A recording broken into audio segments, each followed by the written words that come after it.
The Lunar Crown, written by Nini Peters.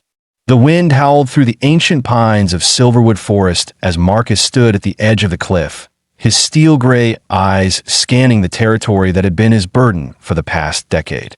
At 30, he commanded the largest pack in North America, the Crimson Moon Pack, yet the weight of leadership sat heavy on his broad shoulders like a mantle made of chains.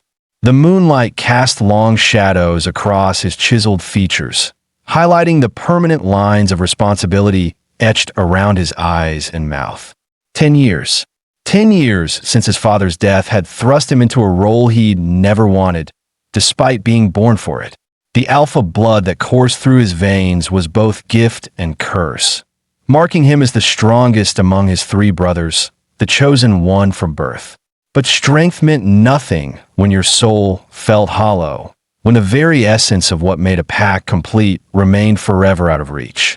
Marcus flexed his hands, feeling the familiar tingle of transformation just beneath his skin.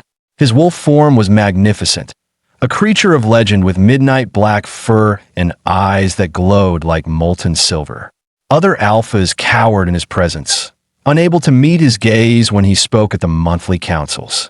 They called him the Apex Alpha, the one who ruled over all others in the Pacific Northwest. His territory stretched across 3 states, encompassing mountain ranges, dense forests, and pristine lakes that had been in his family's control for over 2 centuries. But what good was power when you were destined to wield alone? The isolation wasn't just emotional, it was practical. As the Apex Alpha, Marcus couldn't show weakness, couldn't reveal uncertainty, couldn't afford the luxury of normal relationships. Every decision he made affected thousands of lives. Every alliance he forged or rejected shaped the future of their species in this region. The constant vigilance required to maintain peace between 17 different packs had worn him down over the years, leaving him feeling like a ghost of the man he'd once been. Alpha Marcus. The voice behind him was respectful but concerned. He turned to see Derek, his beta and closest friend since childhood, approaching with careful steps. Even Derek, who had known him since they were pups playing in these very woods, maintained the proper distance that Marcus's position demanded. It was one of the cruel ironies of leadership. The higher you rose, the more alone you became. "The council is ready for you," Derek continued, his dark eyes studying Marcus's face with the familiarity of someone who had stood by his side through countless battles and difficult decisions. "The other alphas are waiting, and from what I can tell, they're more agitated than usual." Marcus nodded curtly, straightening to his full 6'4" height. His perfectly sculpted features, sharp cheekbones, strong jaw, and those piercing eyes had earned him admiration from countless females over the years, but none had been able to stir the recognition deep in his soul that would signal his true mate. At 25, he'd stopped looking actively. At 30, he'd accepted his fate as one of the cursed few destined to lead alone.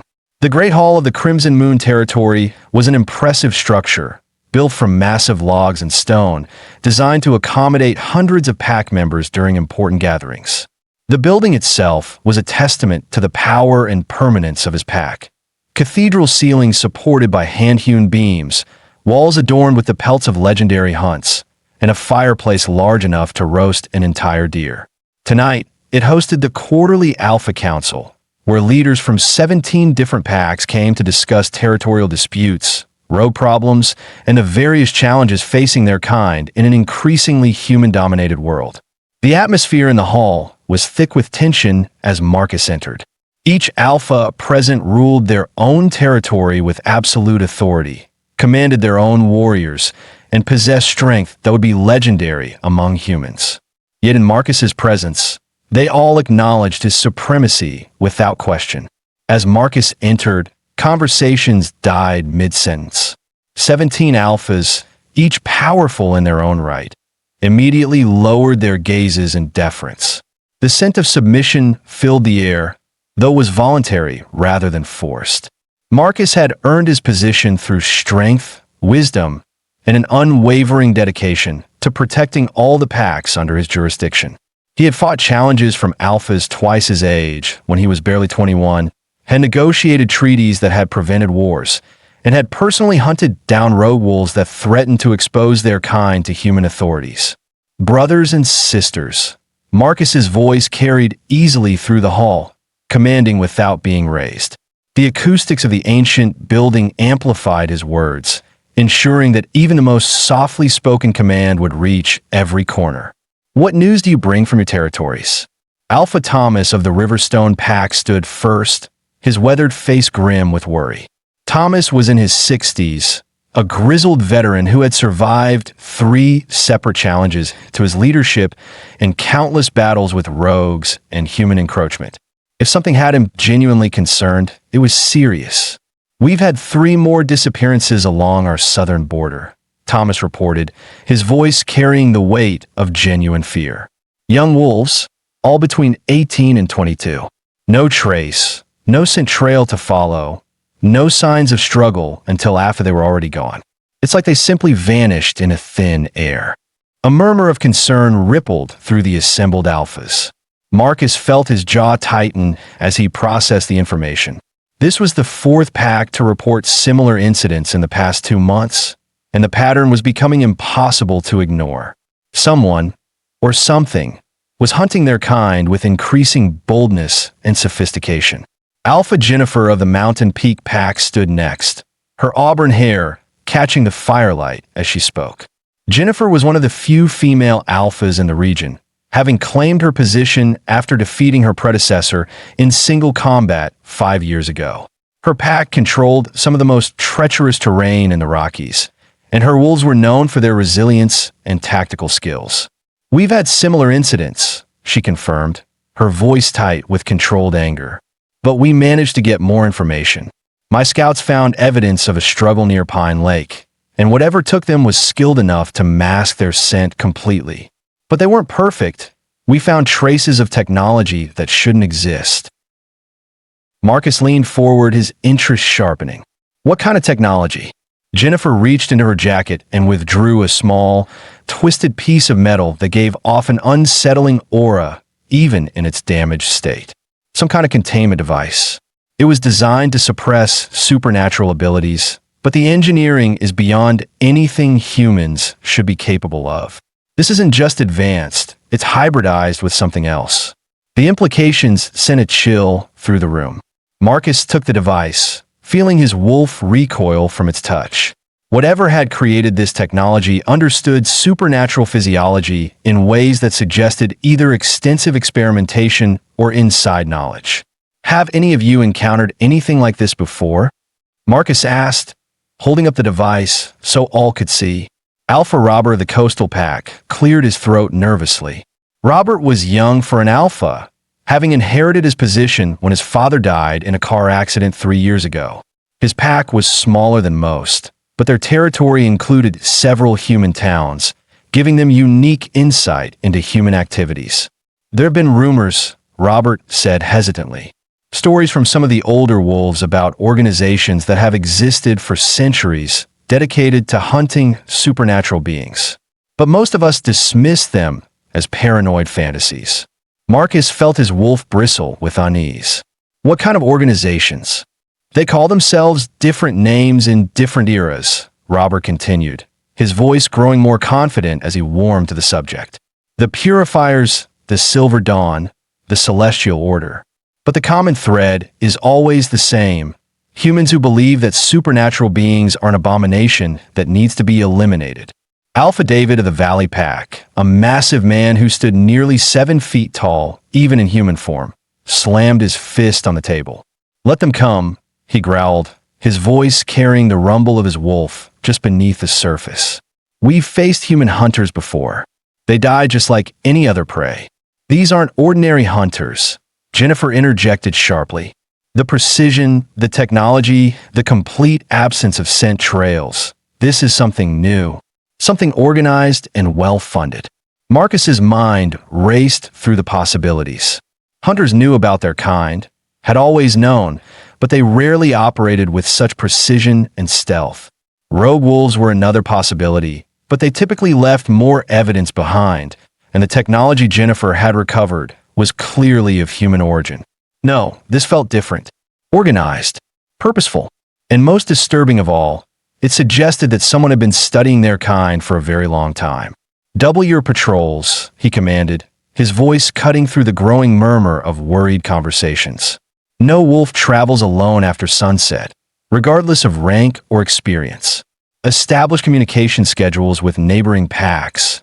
If anyone goes missing, I want to know about it within hours, not days. And if anyone sees anything suspicious, anything at all, you contact me immediately."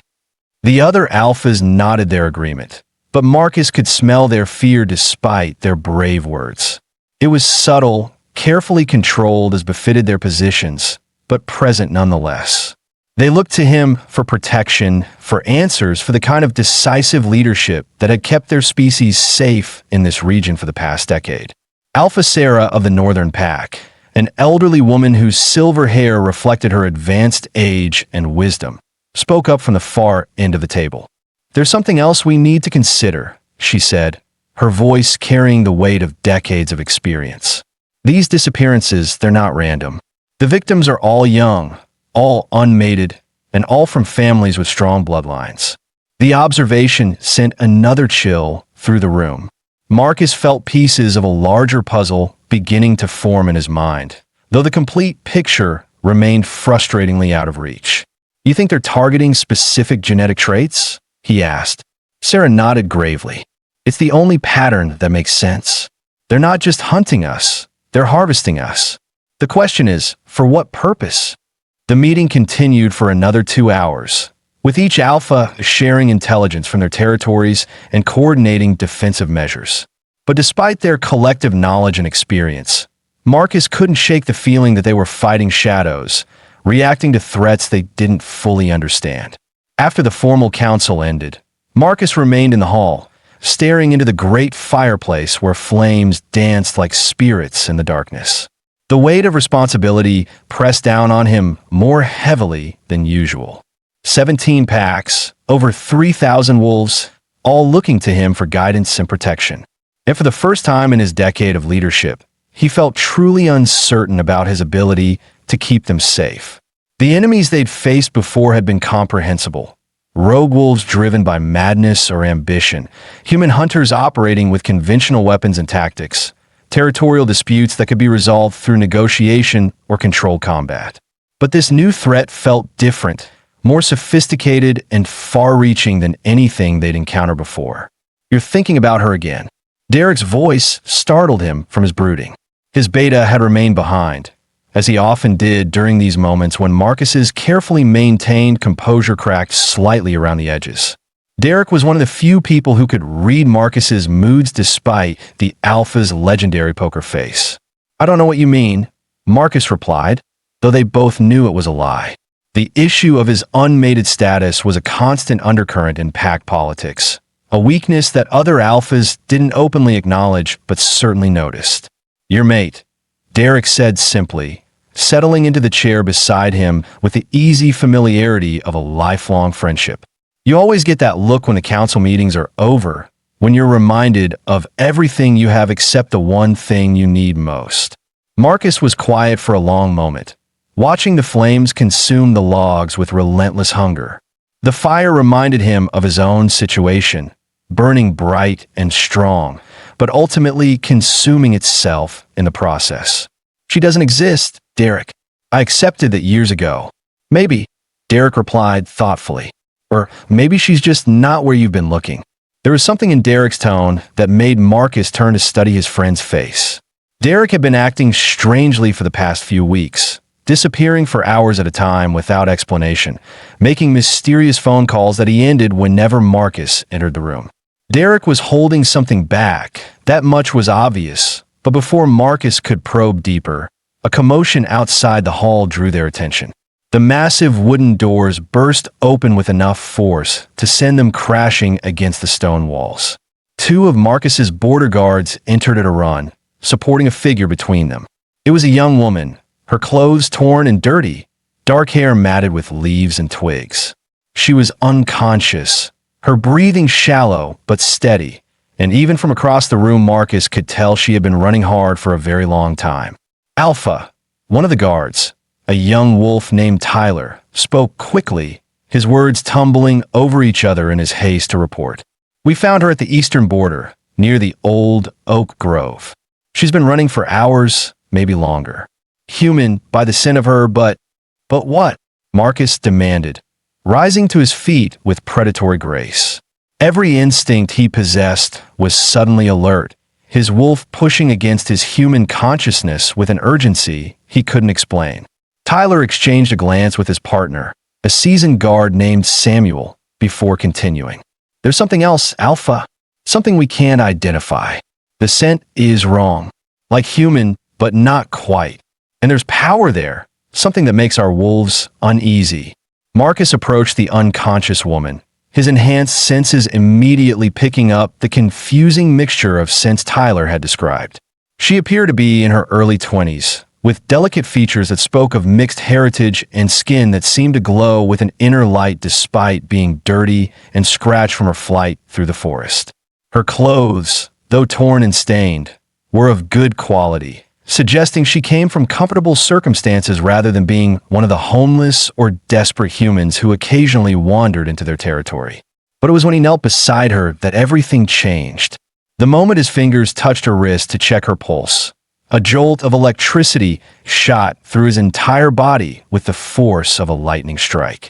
His wolf, which had been dormant and disinterested for years, suddenly surged to life with a recognition so powerful it nearly drove him to his knees. Every nerve ending in his body came alive, every sense sharpened to an almost painful degree, and deep in his chest he felt something that had been missing for his entire adult life suddenly click into place. "Mate." The word echoed through his mind with the force of a thunderclap, reverberating through every cell of his body and soul.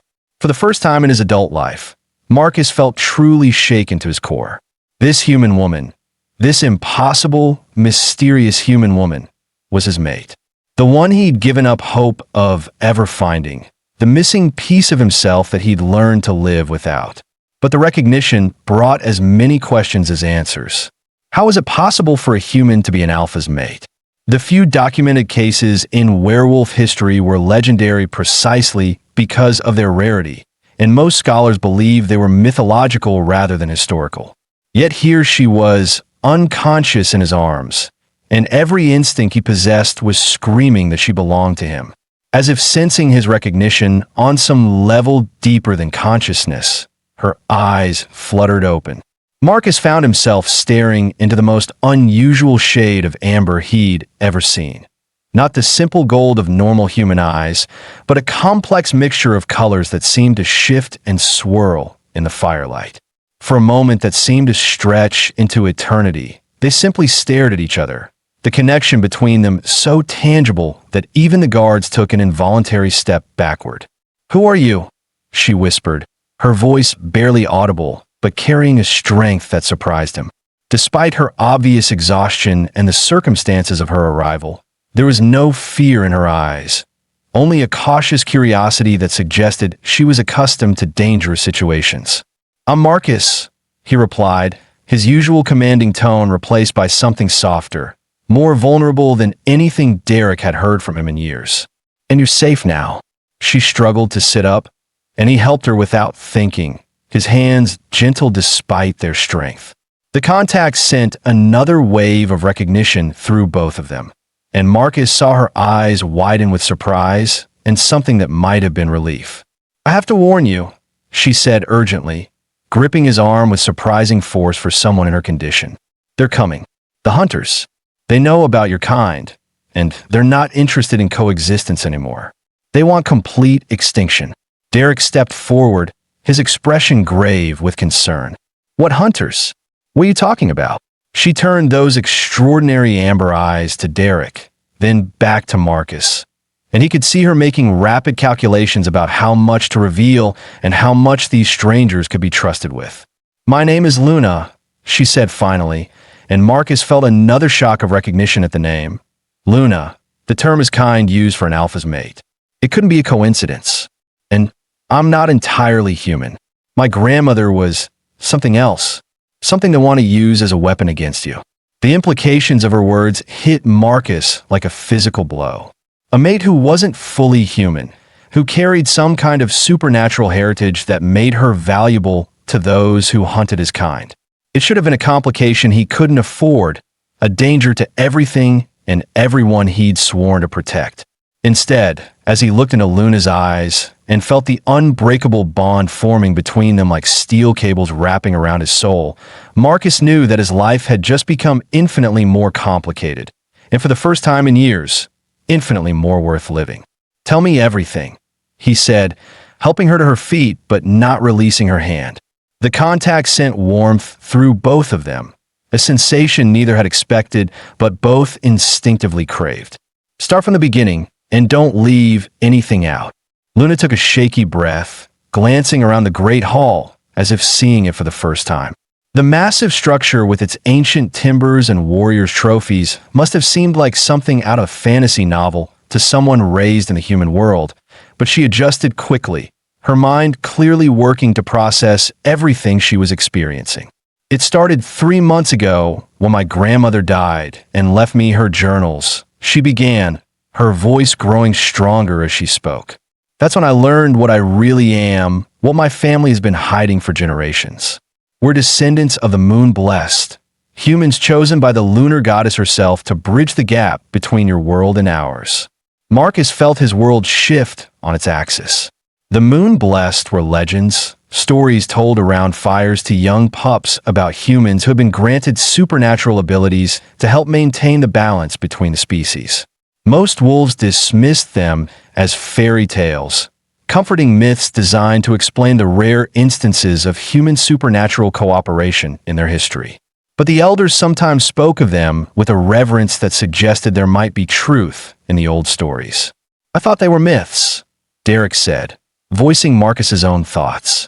Luna shook her head, a bitter smile crossing her lips. "That's what they wanted everyone to believe. For the past 3 centuries, my family has been living quietly among humans, our abilities dormant, our true nature hidden. But my grandmother's death triggered something in me that I never knew existed." She paused, seeming to gather her thoughts before continuing. "Abilities I never knew I had began manifesting overnight. I can sense supernatural creatures from miles away, can see through illusions and glamours that would fool normal humans. I can track magical signatures across vast distances and other things that I'm still learning about." Marcus felt his protective instincts surge at the vulnerability in her voice. Whatever she was discovering about herself was clearly overwhelming, and she was dealing with it entirely alone. "But more importantly for your people," Luna continued, her voice taking on a harder edge, "I can track the hunters who have been targeting supernatural communities across the continent. And what I've learned about their plans should terrify every non-human being in North America." Derek stepped closer, his expression skeptical but intensely interested. "And these hunters, they know what you are?" Luna nodded grimly. "They've known about my family for generations, but they thought the bloodline had died out when my mother refused to have children for so long. When my powers manifested after my grandmother's death, it set off alarms in their network that I didn't even know existed. They want to capture me, to use my abilities to locate and eliminate every supernatural being on the continent." Marcus felt his wolf surge with protective fury at the thought of anyone threatening his mate, and he could no longer deny that's what she was, regardless of how impossible it seemed. The idea of these hunters laying a finger on Luna filled him with a rage that made his vision tinge red around the edges. "They'll have to go through me first," he said, his voice carrying the deadly promise of an alpha defending what was his. The words came out with more force than he'd intended, revealing the depth of his instinctive need to protect this woman he'd known for less than an hour. Luna looked up at him, and for the first time since she'd arrived, she smiled. It transformed her entire face, revealing a beauty that went far beyond the physical. "I was hoping you'd say that, because according to my grandmother's journals, there's something coming that's going to threaten every supernatural being on the continent. And the only way to stop it is if the moon blessed and the apex alpha work together." As if summoned by her words, a howl echoed through the night. Not the call of a wolf, but something else entirely. something hungry and ancient and utterly alien to the natural world. The sound raised the hair on the back of Marcus's neck and sent his wolf into a frenzy of protective aggression. Marcus moved to the window with supernatural speed, his enhanced vision piercing the darkness beyond the tree line. In the distance, he could see shapes moving through the forest, too many to count, moving with a coordination that spoke of intelligence and purpose. They carried equipment that gleamed dully in the moonlight, advanced technology that had no place in the wilderness. "They followed me," Luna whispered, moving to stand beside him at the window. "I tried to lose them in the mountains, spent days laying false trails and doubling back, but they're persistent, and they're not entirely human anymore." Marcus turned to Derek, his expression grim with the weight of command.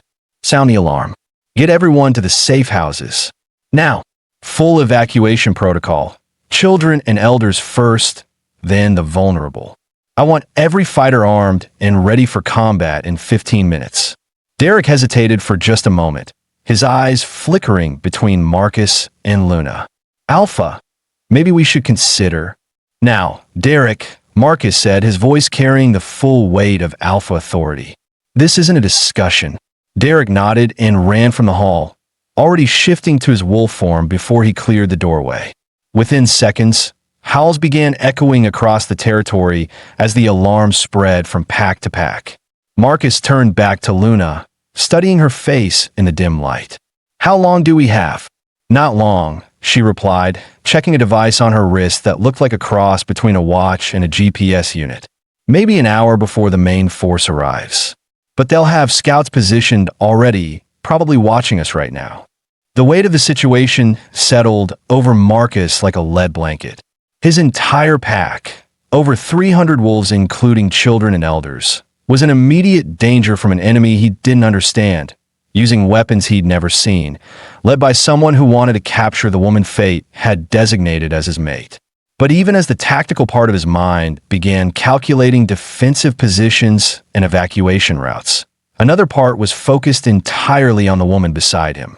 The mate bond was strengthening with every passing minute, creating a connection between them that felt more fundamental than breathing. "We need to get you somewhere safe," he said, already knowing she would object. "No," Luna replied firmly. "Running is what got us into this mess. My grandmother spent her whole life hiding, and it didn't protect her in the end. If we're going to stop this, we need to face it head on." Marcus felt a surge of admiration for her courage, even as his protective instincts rebelled against the idea of putting her in danger. "These people want to capture you.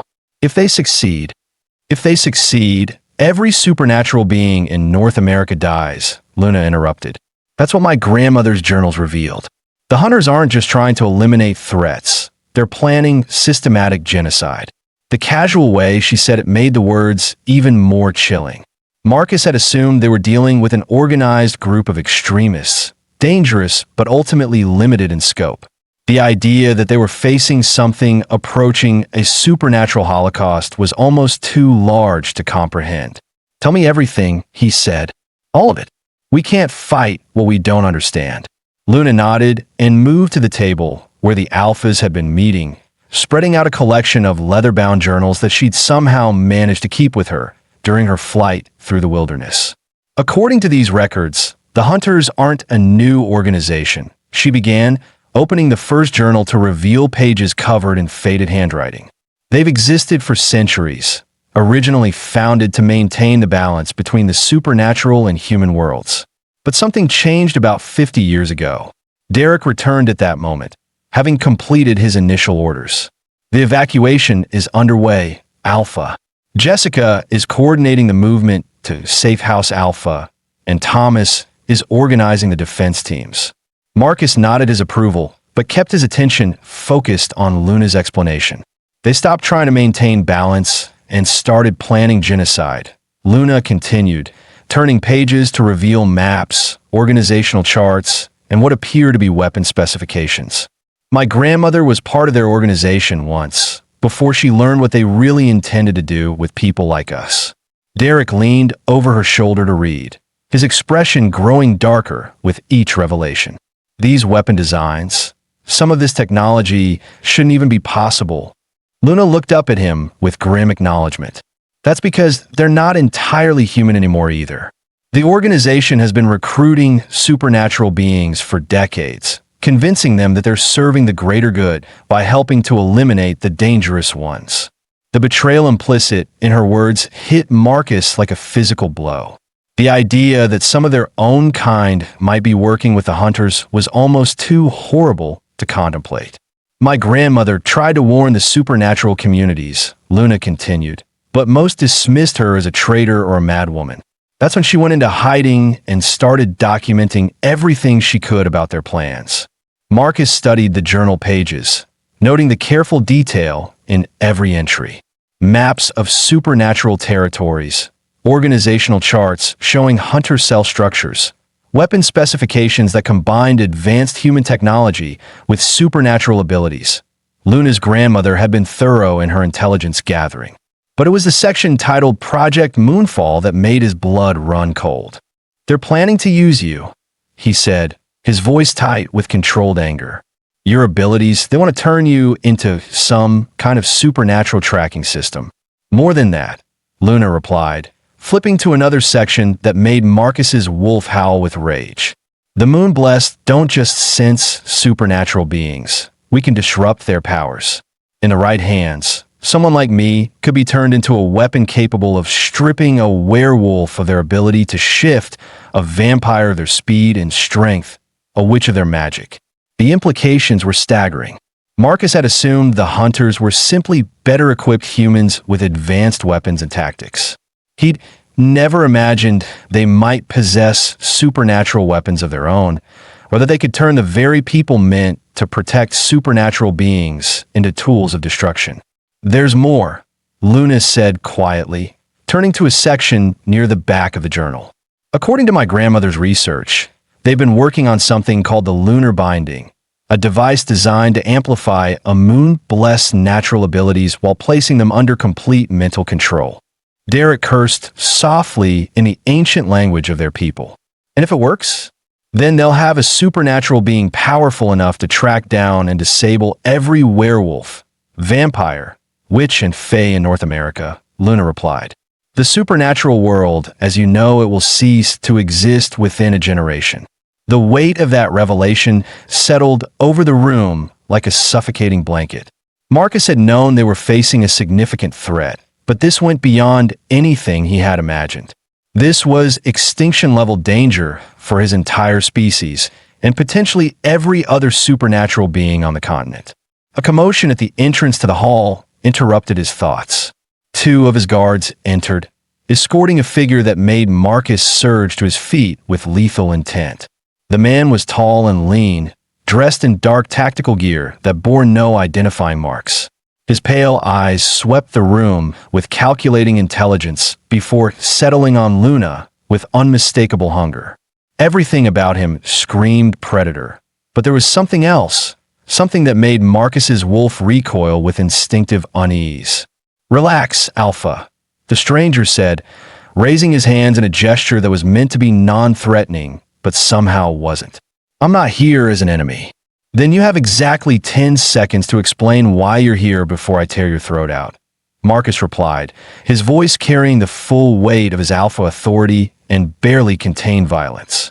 The stranger smiled, revealing teeth that were just slightly too sharp to be human. "My name is Gabriel, and until 3 days ago, I was a hunter. Now I'm what they would call a deserter, though I prefer to think of myself as someone who finally developed a conscience." Luna stood slowly, her eyes never leaving Gabriel's face. Marcus could feel tension radiating from her through their growing bond, but it wasn't fear, it was recognition. "You're like me," she said with sudden understanding. "Not fully human." Gabriel nodded, his expression becoming more serious. "Half vampire, actually, though the hunters have been very careful to keep that particular detail out of their recruitment materials. They've been building an army of supernatural beings for decades, convincing us that we were serving the greater good by helping to eliminate the dangerous ones."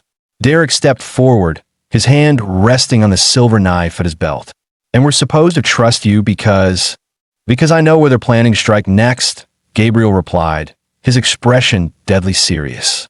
Because I know the layout of their mobile command center, the capabilities of their weapons, and the identities of the supernatural beings they've turned into weapons. And because without my help, Luna won't survive the next 48 hours. Marcus felt his wolf surge with protective fury at the threat, every muscle in his body tensing for violence. But Luna placed a gentle hand on his arm, and the touch immediately began to calm the beast within him. The effect was so pronounced that both Derek and Gabriel took notice, though neither commented directly. "What do you know?" Luna asked, her voice steady despite the fear Marcus could scent on her. Gabriel reached into his jacket, moving slowly to avoid triggering an attack from the two highly agitated werewolves. He withdrew a tablet device, its screen showing what appeared to be a detailed tactical map of the surrounding area. "They're calling it Operation Extraction," he said, tapping the screen to zoom in on various marked locations. 67 hunters, armed with experimental weapons designed specifically to neutralize werewolf healing and pack bonds. "They know about this safe house, Alpha. They know about all of them." The room fell silent except for the sound of Marcus's barely controlled breathing. His entire pack, over 300 wolves including children and elders, was depending on him to keep them safe, and their primary defensive position had been compromised before the battle had even begun. "Ow!" Derek demanded, his voice rough with barely suppressed panic. Gabriel's expression turned grim. "Because I helped them plan it. Before my change of heart, I was part of the advanced reconnaissance team. I spent 2 weeks mapping your territory, identifying key defensive positions, and cataloging the capabilities of your fighters." The confession hit Marcus like a physical blow. This creature had been spying on his pack, gathering intelligence that would be used to kill his people, and now he was asking to be trusted. "Why should I believe anything you say?" Marcus asked, his voice carrying deadly menace. "Why shouldn't I kill you right now and be done with it?" Gabriel met his gaze without flinching, and Marcus was surprised to see what appeared to be genuine regret in the vampire's pale eyes. "Because 3 days ago, I discovered what they really plan to do with the supernatural beings they capture. It's not quick extermination, Alpha. They're planning to study us, to experiment on us, to find ways to steal our abilities for themselves." He tapped the tablet again, bringing up images that made Marcus's wolf howl with rage. They showed what appeared to be a laboratory filled with cages, restraint devices, and surgical equipment designed for non-human anatomy. "They already have 12 supernatural beings in captivity," Gabriel continued. "Werewolves, vampires, a witch, even something they claim is a fae. They're keeping them alive, studying their abilities, trying to understand how supernatural powers can be transferred to humans." Luna paled as she studied the images. "My grandmother mentioned something about this in her later entries. She suspected they were trying to create super soldiers, humans enhanced with stolen supernatural abilities." "She was right," Gabriel confirmed. "And Luna is the key to the entire project. The moon-blessed ability to disrupt supernatural powers makes her invaluable for the extraction process. With her abilities, they could safely harvest power from any supernatural being without risking contamination or backlash." The full scope of the threat was beginning to crystallize in Marcus's mind. This wasn't just about killing supernatural beings, it was about enslaving them, turning them into living batteries for human enhancement. And Luna was the missing piece that would make the entire horrific project viable. "There has to be a way to fight back," Luna said, flipping through her grandmother's journals with renewed urgency. "These powers they want to use against you, they came from somewhere. There has to be a way to turn them to our advantage." Gabriel leaned forward, his expression hopeful for the first time since he'd arrived. "Your grandmother mentioned something in her later entries about a ritual, something called the lunar crown. Do you know what that refers to?" Luna's head snapped up, her amber eyes wide with sudden understanding. "The lunar crown isn't an object," she whispered. "It's a state of being. When a moon-blessed bonds completely with their supernatural mate, their combined power creates something exponentially stronger than either could achieve alone." Marcus felt the truth of her words resonate in his bones, his wolf recognizing the rightness of it with primitive certainty. The mate bond he could feel growing stronger between them wasn't just emotional or physical. It was mystical, designed by forces far older and more powerful than human ambition. The journals mention a ceremony, Luna continued, her fingers tracing the faded text as she read. A joining ritual that would merge our abilities permanently. The moon blessed provides the bridge between worlds, while the supernatural mate provides the raw power. Together, they become something new, a being capable of protecting both worlds from those who would destroy the balance. But, Marcus prompted, sensing there was more to the story, something that Luna was hesitating to reveal. Luna looked up at him, her expression filled with a mixture of hope and terror.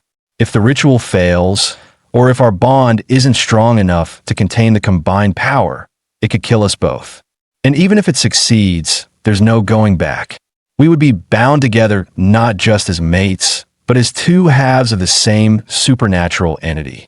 Our individual identities would merge into something entirely new. The room fell silent as the implications sank in. Marcus had spent years accepting that he would never find his mate, never experience the kind of bond that gave other alphas their strength and purpose. Now he was being offered not just that connection, but a power that could save his entire species at the cost of his individual identity and possibly his life. He looked at Luna, seeing his own uncertainty reflected in her eyes. They had known each other for less than 2 hours, yet the mate bond between them already felt more real and essential than anything else in his life. The idea of merging their very souls should have terrified him. But instead, it felt like the natural progression of something that had been meant to happen since the moment of his birth. "How long do we have?" he asked Gabriel, his decision already forming even if he hadn't spoken it aloud yet. Gabriel checked his watch, his expression grim. "The main force will arrive at dawn. That gives us maybe 4 hours to either run or make our stand. But Alpha, you need to understand, running won't work. They have tracking technology that can follow supernatural signatures across continents. Luna will never be safe as long as this organization exists." Marcus stood, his full height and presence filling the room with alpha authority. "We don't run. Send word to all the packs. Every alpha, every beta, every wolf who can fight. Tell them the Apex Alpha is calling in every debt, every favor, every oath of loyalty they've ever sworn." Derek straightened, understanding immediately. A grand convergence? Alpha, that hasn't been done in over a century. The last time was during the War of the Territories, when the humans tried to claim our sacred lands for development. "Then it's overdue," Marcus replied grimly. "How many fighters can we muster?" Derek's mental calculations were rapid and precise. If every pack responds to the call, maybe 800, possibly 1,000 if we include the allied vampire clans and witch covens. But it will take time for them to reach us. "Time we don't have," Gabriel interjected. "The hunters aren't planning to wait for dawn to begin their assault. They're moving now, setting up containment fields and weapon emplacements. By the time your allies arrive, this entire valley will be a kill zone." Marcus felt the familiar weight of impossible decisions settling on his shoulders. Every choice available to him carried enormous risks, and the lives of everyone he'd sworn to protect hung in the balance. "There is another option," Luna said quietly, her voice barely audible but carrying through the hall with crystal clarity. "According to my grandmother's notes, the Lunar Crown ritual doesn't just create a new being, it creates a beacon, something that every supernatural being on the continent will be able to sense and respond to." She turned to a page near the back of the journal, where her grandmother's handwriting became more urgent and erratic. "If we can complete the ritual, it will send out a call that transcends normal pack bonds and territorial limitations. Every werewolf, vampire, witch, fae, and other supernatural being within 1,000 miles will know that something momentous has happened. They'll come, not because of obligation or alliance, but because they'll feel compelled to protect what we become." Gabriel leaned forward, his pale eyes widening with understanding. "You're talking about creating a supernatural nexus, a focal point that draws and amplifies the power of every non-human being in the region. Exactly, Luna confirmed. But the ritual has to be performed at the moment of greatest need, when the moon is at its peak and our bond is tested by the threat of imminent loss. We can't just do it because it seems like a good idea. The cosmic forces involved require genuine necessity. Marcus looked out the narrow window of the hall, where the full moon was approaching its zenith. Dawn was still hours away, but he could feel time slipping through his fingers like water. "Then we better get ready," he said, his voice carrying the weight of absolute determination. "Because I'm not losing my mate on the same day I found her." Gabriel stood, his expression becoming more businesslike. "I can help with the tactical situation. I know their deployment patterns, their weapon capabilities, their communication frequencies. If you're really planning to make a stand here, you'll need every advantage you can get." Derek moved to Marcus's side, his loyalty unwavering despite the insanity of what they were contemplating. "What do you need from me, Alpha?" "Coordinate the evacuation of non-combatants to the deep caves," Marcus replied, his mind already shifting into battle mode. "Anyone who can't fight needs to be as far from here as possible. Then get our best fighters into defensive positions around the stone circle." "The stone circle?" Derek asked, confusion evident in his voice. Luna looked up from her grandmother's journals. "That's where the ritual has to take place. According to these notes, there's only one location in this territory where the barriers between worlds are thin enough for the lunar crown to be achieved."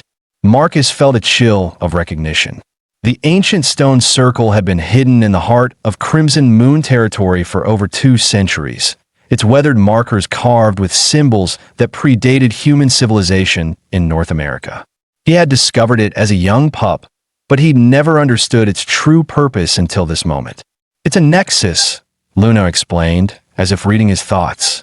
"A place where the barrier between the physical and spiritual worlds is thin enough for rituals like the lunar crown to actually work.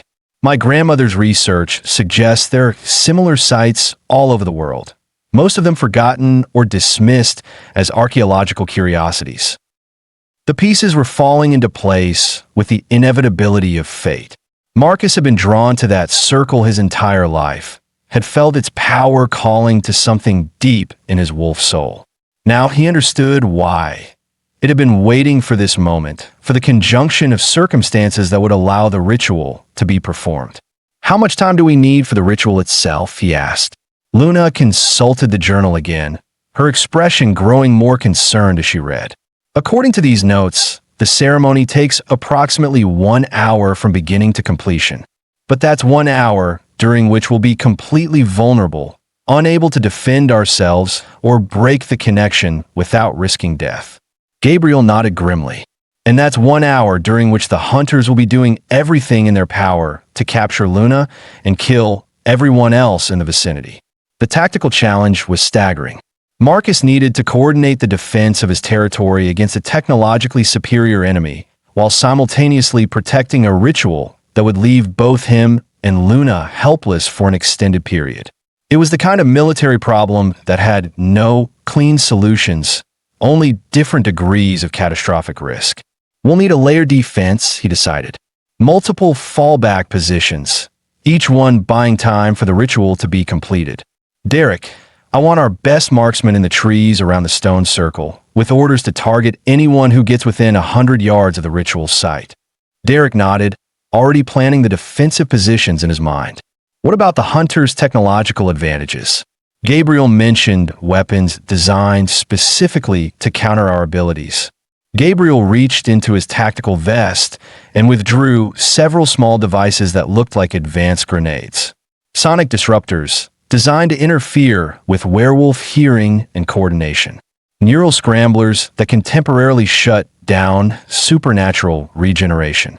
And these, he held up what appeared to be a simple silver collar, are power dampeners, capable of suppressing shape-shifting abilities for up to 6 hours.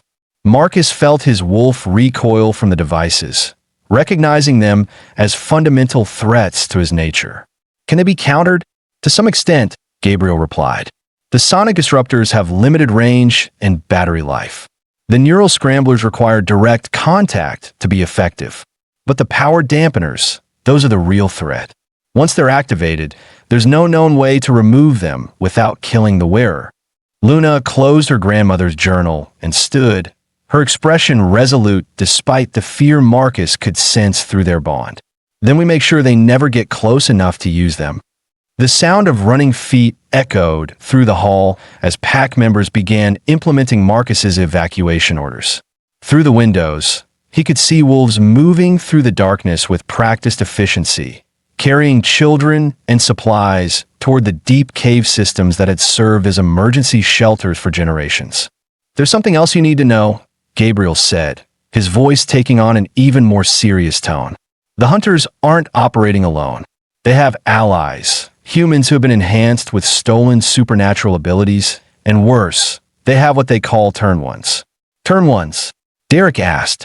Gabriel's expression became haunted. "Supernatural beings who have been modified. Werewolves whose pack bonds have been severed and replaced with artificial loyalty to the hunters. Vampires whose natural restraints have been removed, making them into pure killing machines. They're not our people anymore. Their weapons pointed at our hearts." The revelation hit Marcus like a physical blow.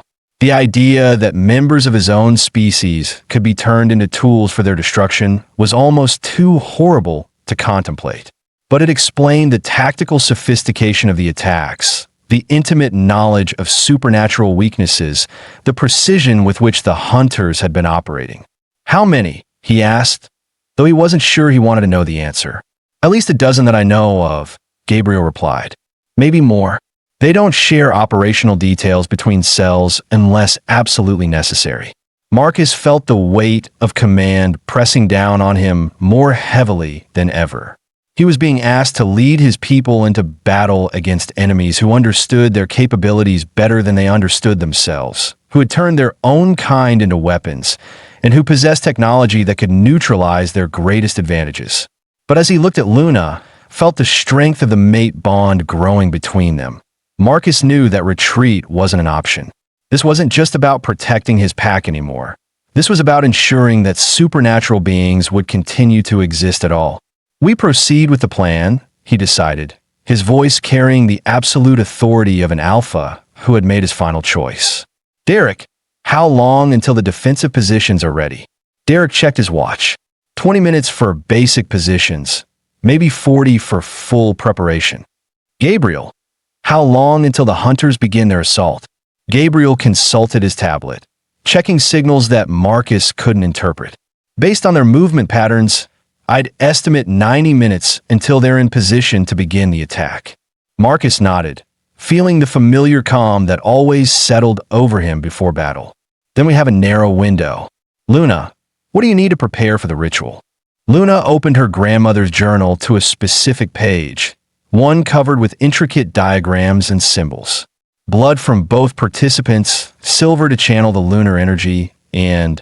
She hesitated, her cheeks flushing slightly. "And what?" Marcus prompted.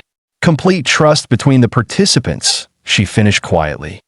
"The ritual requires us to open our souls completely to each other, to merge not just our abilities, but our very essences.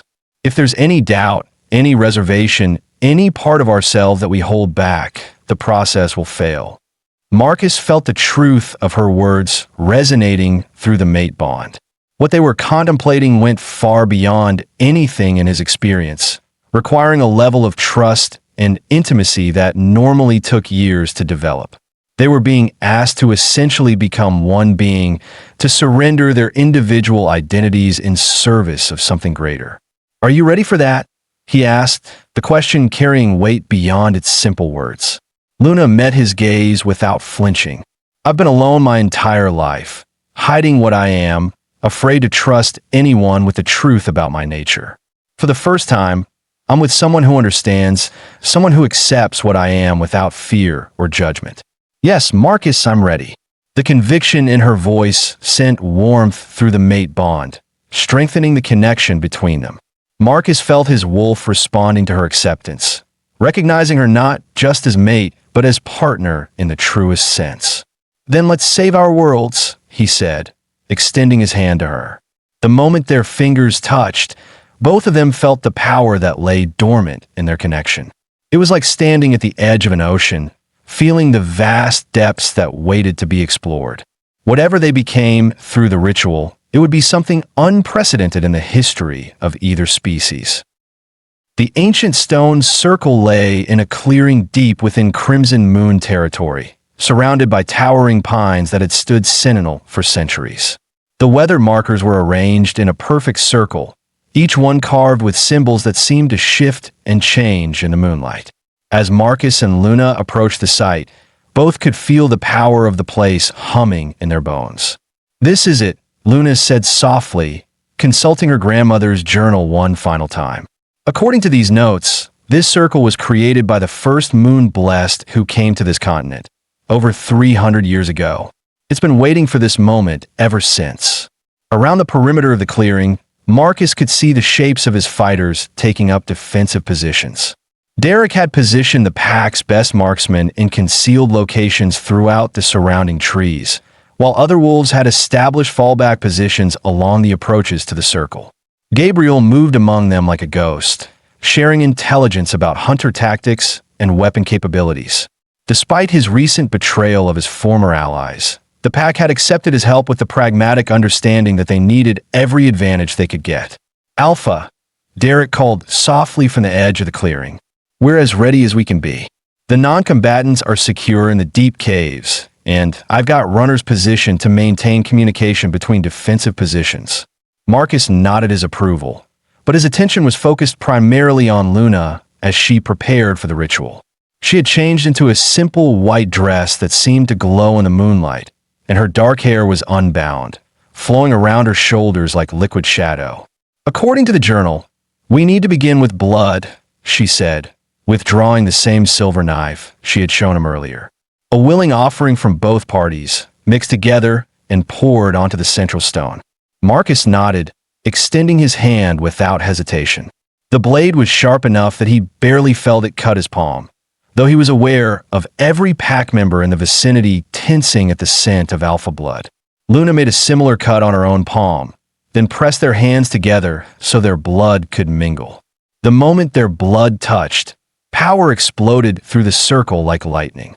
The ancient stones began to glow with the same silver light as the moon overhead, and Marcus felt his wolf surge forward with recognition and hunger. Around the clearing, he could hear his pack members howling in response to the energy they were generating. "Now the words," Luna said, her voice carrying over the sudden rush of wind that seemed to come from nowhere. "The binding oath that seals our souls together." She began to speak in a language Marcus didn't recognize, but somehow understood, words that felt older than civilization and more powerful than any human tongue. As she spoke, he found himself responding in kind, the ancient phrases flowing from his lips as if he'd known them his entire life. The ritual built slowly, their voices weaving together in harmonies that made the very air shimmer with power. Marcus could feel Luna's consciousness beginning to merge with his own, her memories and emotions bleeding through their connection until he couldn't tell where he ended and she began. He saw her childhood through her eyes, years of feeling different and isolated, not understanding why she could sense things others couldn't, why animals were drawn to her, why she sometimes knew things before they happened. He felt her grief at her grandmother's death, her terror when her powers first manifested, her desperate flight through the wilderness as she realized she was being hunted. In return, she experienced his memories, the weight of alpha responsibility settling on his shoulders at 20, the loneliness of a decade spent leading without a true partner, the hollow ache of believing he would never find his mate. She felt his protective instincts, his fierce love for his pack, his willingness to sacrifice anything to keep them safe. But as their souls began to truly merge, something unexpected happened. The power they were generating attracted attention from sources they hadn't anticipated. The barriers between worlds, already thin at the nexus, began to weaken further under the strain of their combined abilities. And through those cracks, something ancient and hungry began to take notice. "Something's coming," Gabriel shouted over the rising wind, his vampire senses picking up threats that were still beyond werewolf perception. Something that's not human or hunter. Marcus tried to respond, but found he could no longer speak. The ritual had reached a critical point where breaking the connection would be as dangerous as continuing it. He and Luna were locked together now, their life forces intertwining in ways that left them both vulnerable and incredibly powerful. Through their merged consciousness, he felt Luna's recognition of what was happening. The ritual was working. They could both sense the incredible power building between them, enough to not only defeat the hunters, but to protect every supernatural being on the continent. But it was also drawing the attention of entities that viewed their world as a feeding ground. Primordials, Luna's voice whispered in his mind. Beings that existed before the separation of worlds. They're drawn to power like this. Marcus understood immediately. Their ritual wasn't just creating a weapon against the hunters. It was potentially opening a door for things far more dangerous than human zealots with supernatural weapons. The first hunter broke through the tree line, just as something else began to manifest at the edge of the stone circle. Marcus caught a glimpse of tactical gear and advanced weaponry before his attention was completely consumed by the writhing shadow that was taking shape between the ancient markers. Alpha! Derek's voice was sharp with panic, but Marcus couldn't respond. The ritual had reached its crescendo, and any interruption now would likely kill them both. Around the clearing, he could sense the gathered pack members engaging the hunter forces, their combined strength creating a protective barrier around the stone circle. But even their united efforts would be no match for what was coming if the ritual failed. The shadow creature that emerged from between worlds was unlike anything in Marcus's experience or memory. It stood 12 feet tall, its form constantly shifting between solid matter and writhing darkness. Its eyes were points of absolute void that seemed to devour light itself. And when it spoke, its voice came from everywhere and nowhere at once. Such power, it rumbled, its attention fixed on the merging forms of Marcus and Luna. Such delicious potential. It has been centuries since I tasted the essence of a true joining. Luna's hand tightened in his, her blood mingling with his as power continued to build between them. Through their connection, he felt her making a choice. Not just to complete the ritual, but to try to control the primordial entity that was manifesting in response to their combined abilities. Trust me, her voice echoed in his mind. We can do this together. The world exploded into silver light as their souls finally merged completely. Marcus felt his individual identity dissolve and reform. No longer just an alpha wolf, but something new and unprecedented. Luna's consciousness flowed through him like quicksilver, her moon-blessed abilities amplifying his natural power until he could sense every supernatural being within 100 miles. But more than that, he could feel the hunters approaching, 67 humans enhanced with stolen supernatural abilities, armed with weapons designed to kill his kind. Their leader carried the lunar binding device, a twisted piece of technology that would have enslaved Luna's mind and turned her into a weapon against her own people. None of that mattered now. The entity that rose from the stone circle was no longer quite Marcus or quite Luna, but something entirely new. The lunar crown had been achieved, a perfect fusion of werewolf alpha power and moon-blessed abilities that created something beyond the sum of its parts. When the hunters finally broke through the pack's defensive line, they found themselves facing not a cornered werewolf pack, but a being of pure supernatural energy that stood 8 feet tall and radiated power like a miniature sun. Its eyes were molten silver, its form constantly shifting between human and wolf, and something altogether more primal. The gathered wolves around the clearing howled in recognition of their transformed alpha, their voices joining in a chorus that seemed to shake the very foundations of the earth. This was their leader, their protector, but elevated to something that transcended the normal boundaries of their species. But the primordial was not impressed by the transformation. If anything, the creature seemed delighted by the prospect of consuming something so rare and powerful. Yes, it hissed, moving toward the lunar crown entity with predatory grace. "Show me what you have become, little godling." The lunar crown being turned its attention to the shadow creature, and for a moment that seemed to stretch into eternity, two forces that existed beyond normal reality faced each other across dimensions. Marcus could feel Luna's consciousness within their merged form, her knowledge of ancient powers and cosmic forces guiding their response to this unexpected threat. The battle that followed was unlike anything that had ever occurred on the mortal plane. The primordial attacked with tendrils of pure darkness, seeking to drain the life force from the newly formed entity. But the lunar crown being fought back with light itself, weaving barriers of silver fire that turned the creature's attacks back on itself. Around them, the human hunters found themselves caught in a conflict they couldn't comprehend. Their weapons, designed to work against individual supernatural beings, were useless against forces that operated on cosmic scales. Several tried to deploy the lunar binding device, only to watch it disintegrate in the wash of power emanating from the stone circle. Gabriel, fighting alongside the pack wolves against the enhanced humans, looked up at the battle raging above them and felt something approaching religious awe. This was what Luna's grandmother had written about in her journals.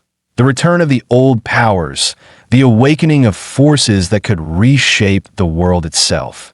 The primordial, realizing that it had underestimated its opponent, began to retreat back toward the dimensional crack it had emerged from. But the lunar crown being wasn't content to simply drive it away. This creature had threatened their world, had sought to feast on the innocent. With a gesture that seemed to tear reality itself, the merged entity sealed the dimensional rift, trapping the primordial on the mortal plane where it could be dealt with permanently. The shadow creature let out a shriek of rage and terror as it found itself cut off from its source of power. "Impossible," it roared. "I am eternal. I am beyond your small comprehension."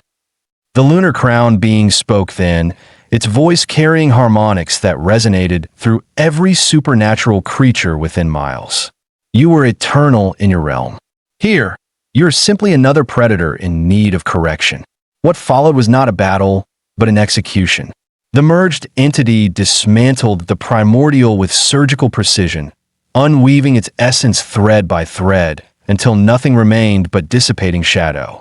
When it was finished, the immediate supernatural threat had been eliminated, but the human hunters still remained. Turning its attention to the enhanced humans scattered throughout the clearing, the lunar crown being made a choice that would be remembered for generations. Rather than destroying them, it began systematically removing the stolen supernatural abilities that had been grafted onto their human forms. One by one, the hunters found themselves reduced to normal human capabilities, their enhanced strength and speed stripped away, their supernatural senses dulled to baseline human levels. It was a mercy they didn't deserve, but one that spoke to the fundamental nature of what Marcus and Luna had become together. "You came here to capture and enslave?" The merged entity spoke to the now powerless hunters. "Instead, you have witnessed the birth of something new. Return to your organization with this message. The supernatural world is no longer defenseless, and any who threaten the innocent will face consequences beyond their imagination." The hunters, stripped of their enhancements and faced with something they couldn't hope to understand or defeat, fled into the forest. Most would never speak of what they had seen, but a few would carry the message back to their superiors, planting seeds of doubt about the wisdom of continuing their campaign of genocide. As the immediate threats were eliminated, the lunar crown entity began to separate back into its component parts. Marcus found himself on his knees in the center of the stone circle.